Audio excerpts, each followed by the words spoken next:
la cuestión de la política indígena. Y ya entrábamos en el primer año del presidente Barco y me llamó el ministro de Agricultura,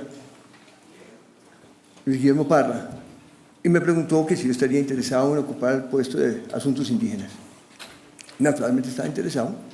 Yo venía ya trabajando con los indígenas desde los años 72, ya tenía una experiencia larga con ellos, conocía no solo los del Amazonas, sino los del país, más o menos hacia dónde se dirigían, y me parecía importante participar en este gobierno, sin conocer yo al presidente Barco, lo había visto en la campaña, pero yo no lo conocía. Entonces, Luis Guillermo habló con Fernando Cepeda, que está en el Ministro del Interior, y con Carlos Sosa, me imagino con el presidente, pero de todas maneras me hacen este nombramiento y yo fui a la oficina y comencé a trabajar como cualquier burócrata a manejar la oficina de Asuntos Indígenas y a ver qué había, con quién hablaba, en fin. Y suena un día el teléfono, habían pasado tal vez una semana, 2 semanas y media, suena el teléfono y me dice mi secretaria, el ministro de Agricultura quiere hablar con usted. Paso al teléfono y una voz me dice, le digo, Luis Guillermo, tío, y me dice, no, el ministro se está comiendo un sándwich. Y yo dije, ¿con quién hablo? Me dice, con Barco. Y yo, claro, no le creí. El presidente Barco no me va a llamar, no me conoce. Y le digo, ¿en qué puedo servirle? Me dice, a las 10 de la mañana. Y me dice, me gustaría que pasara un momento por mi despacho. Y le dije, ¿cómo cuándo? Y me dice, apenas se desocupe. Yo colgué y dije, no, me están tomando el pelo. No fui. Yo no fui porque dije, me están tomando el pelo. Y el presidente, ¿quién sabe quién me va a tomar el pelo? Yo voy a parecer como un tonto allá a preguntarle al presidente que si me quiere ver. Entonces no fui. A eso a las 7 de la noche, como mi oficina estaba cerca del palacio, pasé y le pregunté a la secretaria, ¿el presidente me estará buscando? No, sí, desde las 10 de la mañana está pendiente de cuándo viene usted. Entonces, bueno, llegué, él no estaba en ese momento. Me dieron una paginita, una cosa, aunque leyera algo que él estaba elaborando. Y entró correctísimo, me saluda correctísimo. Y me dice, ¿qué piensa de eso que escribí sobre el Amazonas? Entonces hice un par de comentarios y me dijo, no, tiene que escribir, ponga más comentarios, yo quiero saber usted qué piensa. El ministro me dijo que usted sabía algo del Amazonas, entonces ponga lo que usted piensa. Sí, señor presidente. Y me dijo, ¿y usted lo esperan en la casa? Y yo dije, pues sí, me esperan en la casa. No, pero es que tiene afán. Y dije, no, presidente. Y bueno, vamos a mirar unos cuadros de la colonia que están restaurando. ¿Me acompaña? Bueno, los dos comenzamos a tratar de comentar sobre los cuadros de arte. Yo no sé quién de los dos sabía menos o sabía más. Hablamos del claroscuro, hablamos de esto, hablamos de todo. Pero bueno, ahí nos entendimos. Y cuando termino me dice, camine, sube y nos tomamos un whisky. Y me dice, bueno, mañana me trae el documento. Entonces yo pensaba que eso ya iba pasado. Y efectivamente, al otro día me manda a llamar y traigo el documento con 4 comentarios. Me dijo, no, comienza a escribir esto que necesito para la presentación de un libro que se va a publicar en la Universidad Nacional sobre el Amazonas. Pues de ese día en adelante comenzó a llamarme, me llamaba 2 veces por semana y yo hablaba con él y hablábamos. Comencé a hablarle de los indígenas, del Amazonas, de la importancia del Amazonas, de las cuestiones del medio ambiente, de las costumbres indígenas y me llamaba todo el tiempo a que le contara. Entonces yo le contaba sobre esto. Yo no sé si me estaba midiendo para yo quién era, no lo sé. El hecho es que él estaba encantado y me decía, es que con usted es un recreo, hay tanto problema y me puedo sentar con alguien para hablar de otra cosa. Y hablábamos de indígenas. Y íbamos escribiendo. Y fuimos escribiendo este documento y nos demoramos, yo no sé, 1 mes y medio escribiendo 2 páginas. Pero era para acá y para allá y escriba sobre este documento. Y siempre, como me decía, ponga lo que yo pensaba, pues yo ponía todo lo que yo pensaba. Pero evidentemente yo le estaba tocando algo, le estaba tocando una fibra, le estaba tocando algo profundo porque estaba encantado y preguntaba más y comentaba y le parecía tan importante los derechos indígenas y cuáles eran sus derechos y cómo se organizaban y cómo participaban. Estaba fascinado con esto. Entonces llegó el momento en que salió el documento, se publicó, nos reunimos y me dice, me llama a su despacho y me dice, bueno, ahora vamos a cumplir. Esto que escribimos se va a hacer. ¿Qué hay que hacer? Entonces le dije, bueno, habíamos hablado, claro, del predio Putumayo, inevitablemente. Entonces le dije, pues el predio Putumayo, señor presidente, quedamos ahí que íbamos a reconocer las tierras sobre el predio Putumayo. Entonces me dice, bueno, entonces, ¿cuánto le vamos a entregar a los indígenas? Y yo me asusté. porque yo nunca había hablado de cuántas hectáreas. Los indígenas pedían 1 millón de hectáreas, y yo dije, caray. Entonces yo medio asustado le dije, presidente, son como 3 millones. Y dije así como medio asustado. Y me dice, ¿cuánto es el predio Putumayo? Y le dije, pues 6 millones de hectáreas, señor presidente. ¿Y usted por qué le va a quitar 3 millones a los indígenas? Entonces, no, presidente, yo estaba tratando de ser prudente. Yo no tenía, no, son 6 millones, presidente, son 6. ¿Qué hay que hacer? Entonces, yo dije, yo había hablado con el ministro de Agricultura sobre el tema. Y en ese momento la Caja Agraria decía que eso era de ellos y con razón, porque después de la guerra con el Perú, ellos tuvieron que indemnizar al Perú, un acuerdo medio raro, con una plata para quedarse con la tierra. A pesar de que habíamos ganado la guerra, indemnizamos al Perú para que nos entregaran el predio Putumayo. Entonces, la Caja Agraria reclamaba eso, que ahí estaba Villamil Chaux, el presidente, o el director. Entonces yo hablé con Luis Guillermo y Luis Guillermo me dijo, mire, eso de dar una vuelta a eso, lo mejor eso es encorar eso. Entonces, efectivamente, yo hablé con Luis Guillermo y entonces el presidente me dijo, mire, póngame por escrito lo que hay que hacer, que mañana yo me quiero reunir con el gerente de la Caja Agraria, con el ministro, y quiero decirle lo que hay que hacer. Efectivamente lo hice. Y efectivamente me llama después Luis Guillermo y me dijo, bueno, Martín, vamos a trabajar, hay que entregarle esto a los indígenas. Y comenzamos a trabajar para ver cómo entregábamos estos 6 millones de hectáreas a los indígenas. Lo fascinante de esto, que el presidente Barco, nosotros ya habíamos conseguido, yo ya venía con el sueño un poquito de las tierras indígenas, evidentemente, viviendo con ellos, y habíamos comenzado a entregar unas tierras, y había logrado que se reconocieran 4,5 millones de hectáreas, lo que es el Baupés y lo que es parte del río Mirití, les muestro un mapa, pero bueno, había logrado que eso se entregara, y vamos ahorita.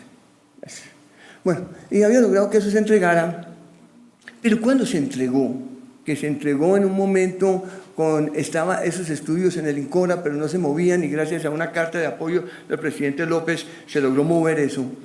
Pero cuando se entregó la tierra, como corresponde. Las leyes no estaban en la Constitución, pero como corresponde. La gran diferencia con el presidente Barco es que la primera es que hay una política de entregar la tierra, de reconocer los pueblos indígenas, de reconocer el conocimiento indígena, de reconocer sus organizaciones.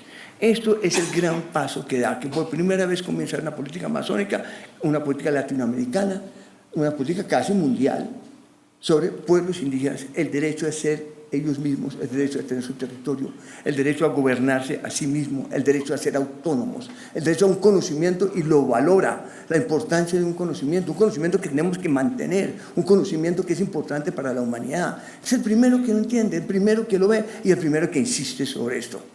Y entonces él insiste que a los indígenas hay que entregarles esta tierra, porque ¿quién mejor para cuidar el Amazonas que los dueños? ¿Quiénes mejores que lo han cuidado 10.000 años lo pueden cuidar todavía? Ahora, ellos que tienen un conocimiento íntimo, un conocimiento profundo, ellos son los que tienen que manejarlo. Y ya veníamos discutiendo con el presidente y él lo había visto muy claro. El Amazonas es fundamental para la humanidad.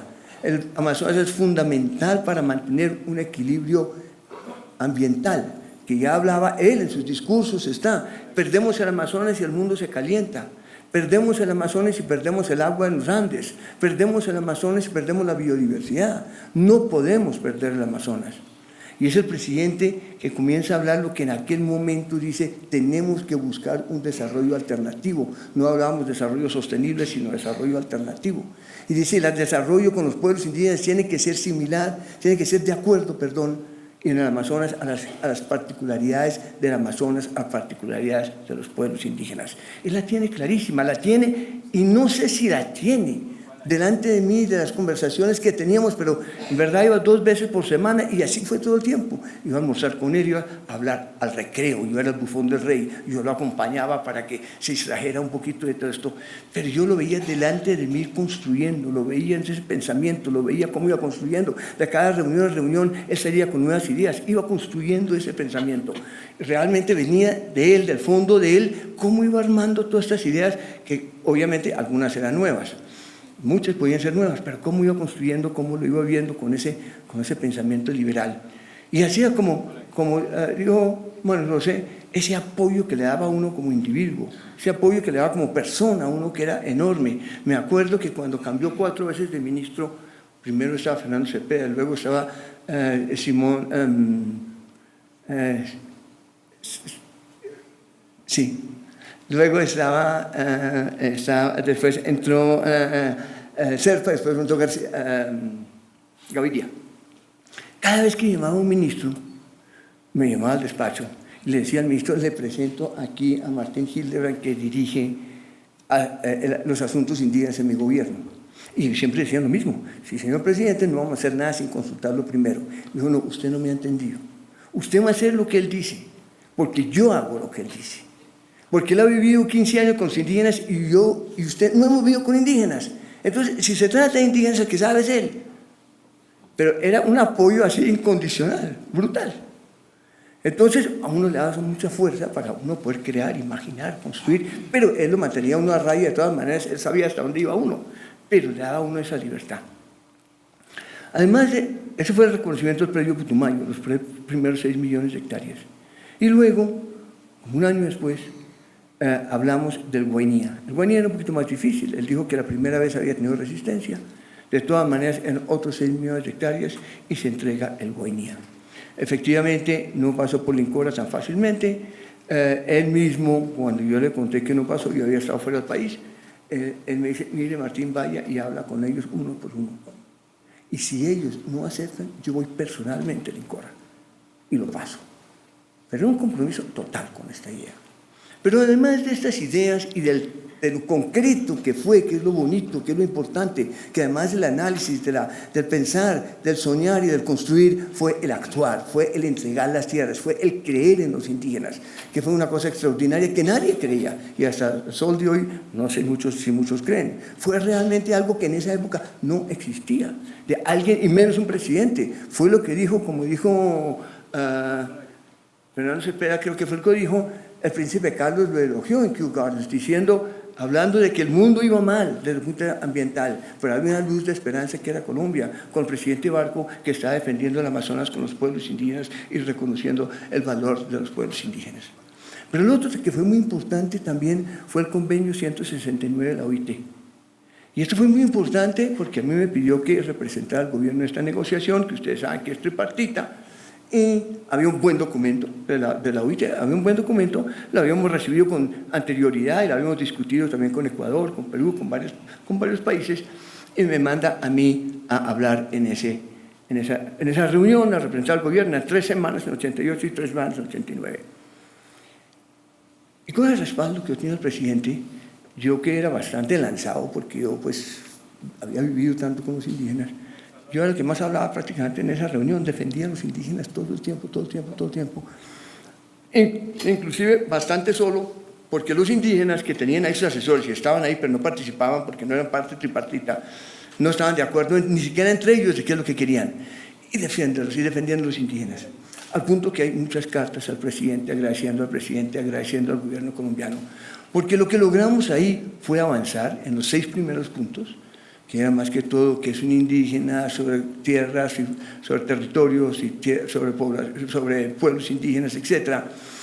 Pero lo que fue también muy importante es que al final, para aprobarlo, necesitábamos el 70% de la población, de la aprobación de todos los presentes, y no la teníamos. Y los africanos no habían abierto la boca, se habían quedado callados porque dijimos: nosotros no tenemos indígenas. Entonces, callados los africanos. Y el día de la votación, llega y se me acercan los africanos y me dice: la posición de Colombia nos pareció justa con los indígenas. La posición liderada por Canadá nos pareció colonialista. Vamos con Colombia en esta votación. Y eso fue lo que hizo aprobar la OIT. Si no tenemos eso, si no es el liderazgo de Colombia, no solo por el contenido, sino por la dinámica, y eso fue con el presidente, inclusive el embajador de Colombia me llamó y dijo: Martín, se han quejado las embajadas de aquí que usted solo defiende a los indígenas.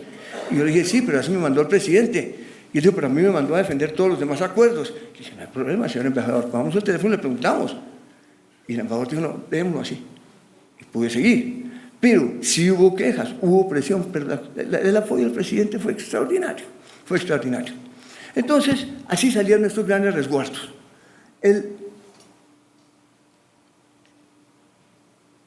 Cuando termina el gobierno, lo importante también de la OIT es que se ratifica en el 90 y es la base en derechos indígenas para la Constitución. Porque evidentemente que una vez firmado la OIT, de ahí no nos podemos bajar. Pusimos un nivel altísimo con la OIT y de ahí para adelante solo podíamos subir en la nueva Constitución, y hubo pasos enormes como la entidad territorial, que no se ha aplicado, pero hubo pasos muy grandes como la entidad territorial indígena. Pero esto de la OIT es realmente, hablando de los dos gobiernos que se complementan, lo del presidente Barco puso las bases de los derechos indígenas a nivel constitucional, que luego fueron plasmados en la Constitución. Terminado el gobierno del presidente Barco, me retiré, monté una fundación que se llama Gaia Amazonas con el presidente Barco, para precisamente poner en acción todo lo que habíamos construido en el gobierno. Y comenzamos a acompañar a los indígenas desde la maloca, desde la casa comunitaria, desde la toma de decisiones, comenzar a construir poco a poco hacia afuera todos estos gobiernos locales, la autonomía, la importancia del idioma, educación intercultural, etc. Y una serie de parques que también se fueron creando paralelamente.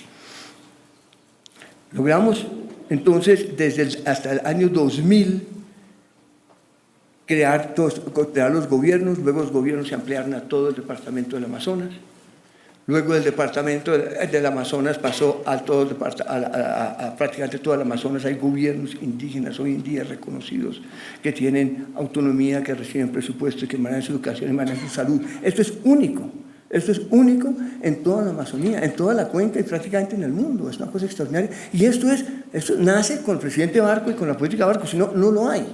Nace con el presidente Barco.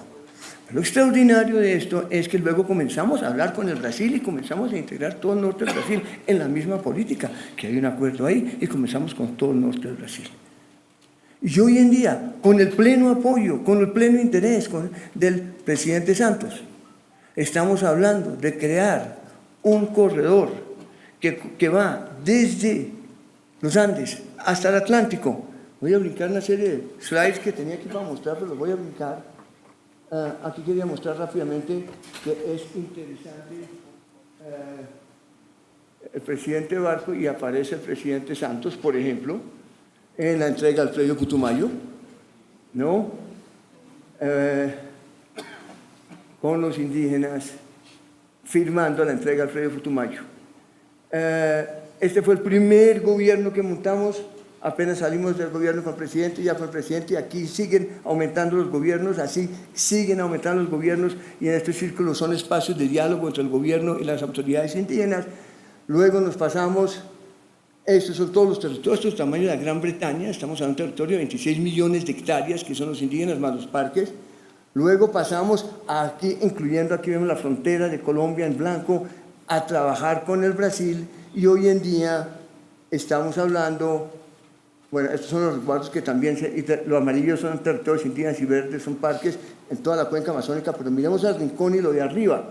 Y lo de arriba estamos hablando, aquí está Colombia, como pueden ver, Leticia, y este corredor que va de un lado del Amazonas al otro, 2 millones de kilómetros cuadrados, el corredor más grande ecológico del mundo, y que realmente sobre el ecuador climático, que es el que trae todo, porque los ríos bajan, pero se devuelven por el aire, que llamamos ríos voladores, alimentar con agua, y vuelve y bajan los ríos. Los servicios ambientales, en Colombia es muy probable que de aquí a 20 años, 25 años no tengamos nevados. El agua depende del Amazonas. Esto como servicio ambiental es fundamental. Pero esto se ha ido construyendo en 30 años.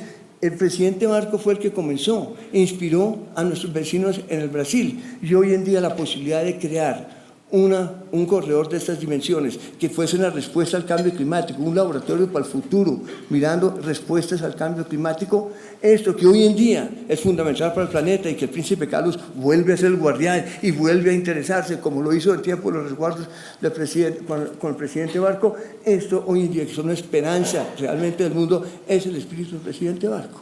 Entonces quería mencionar simplemente que el presidente Barco sigue vivo en esta Amazonas, sigue viviendo con los indígenas, sigue viviendo con la naturaleza, y nos sigue trayendo una solución, una esperanza ante el cambio climático, de que no perdamos estos servicios en el norte, que vienen del norte del Amazonas. Muchas gracias.